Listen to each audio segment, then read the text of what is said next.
the world's gonna die. I can feel it coming. And I think about Ruth.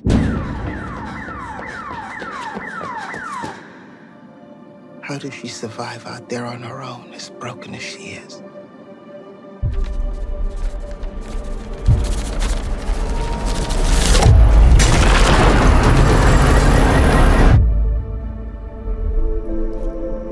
BLACKTREE TV. Anytime soon. All right.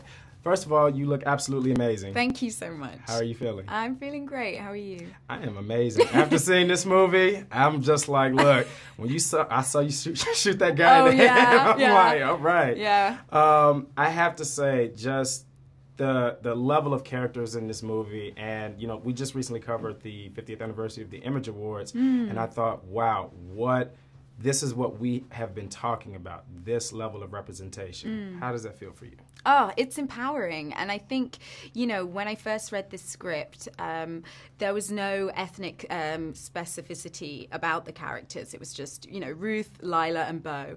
And then, in meeting Julia Hart, who wrote the script and is our director, and she told me she was thinking about Lorraine Toussaint to play my mum, and I was like, oh my God, please, that would be amazing. She's amazing. She's just got so much soul and so much gravitas.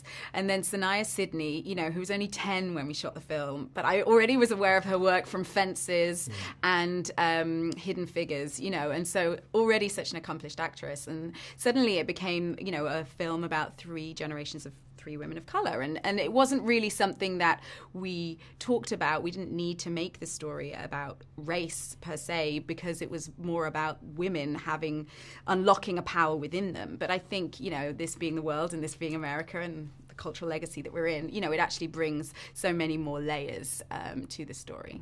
And I love how you say that it's not necessarily about color, because I looked at it colorblind. Yeah. But what I think that some people may resonate well with is that Ruth is on the run from the government because she has superpowers. And I think some people could look at it as, today, how the government or, some people label cultural appropriation about how people are trying to study and dissect them.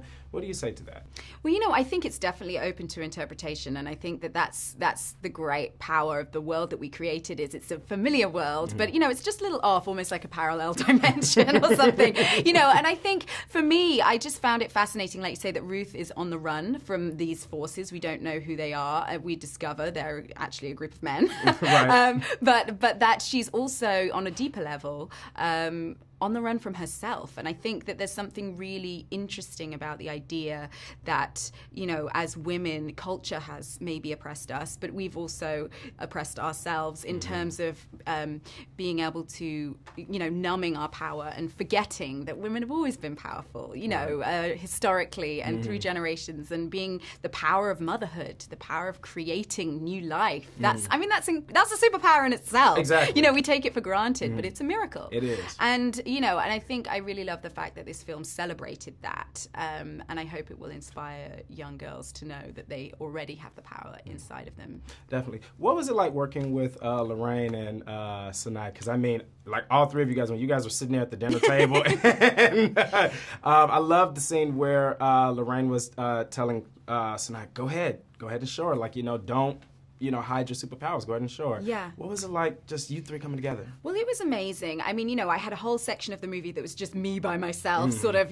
driving in the desert or running through the desert, and then actually to be at the farmhouse, the family home, was really amazing to be with those women and to think about these 3 generations, and that mother-daughter dynamic, I think, can often be a tough one when women or young girls evolve into women, and how they sort of break free and find their own identity. But working with those women was just incredible, and with Julia at the helm, it was a very special sort of familial experience. That's my bowl. I broke that bowl.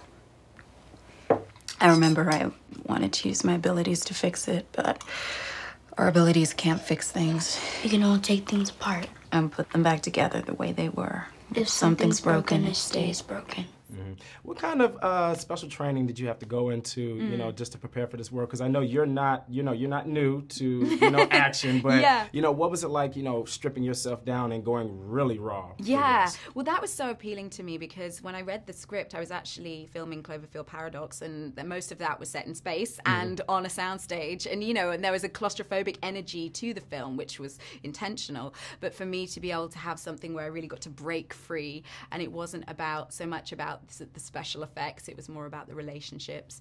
And instead of being on a soundstage, we were literally out in the desert where you can see miles around and these sunsets and incredible light that you have in New Mexico.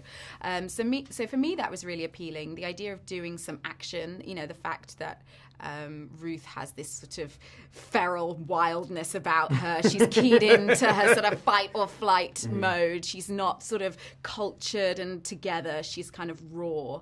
That was really interesting to me. And also just, you know, as I say, being out there doing something that was sort of an unconventional superhero story and something that's really grounded. So, you know, I did some research. We did some stunts. I did a little bit of research into, you know, the addictions that she's been dealing with. We definitely used that as a way to ground it in a real world, you know, looking at the 12 steps, looking at Alcoholics Anonymous, looking at different addiction programs. Because it was never revealed. Her addiction, right? Right. I mean, I needed to specify it for myself. But, you know, in the film, you know, she does carry a sobriety chip. We do see Ruth kind of speaking the serenity prayer to herself. The tattoo that's on her arm is the same motto that's on the sobriety chip, which is this above all to thine own self be true. And it's crazy because when we were looking at the sobriety chips, I was like, oh my God, that's the motto? I didn't know, because to me, that's a line from Hamlet, because I played Ophelia. And that's a line where Polonius, it's my favorite line from the whole of Shakespeare, and it's sort of my motto for life. So I was like, oh my goodness, all these things are coming together with this character. So it was kind of fun to sort of think about her backstory and, you know, and again, help design the tattoos and just bring a sort of a more gritty element to her. Definitely. You're absolutely amazing. Thank you so much. Thank you. Thank you.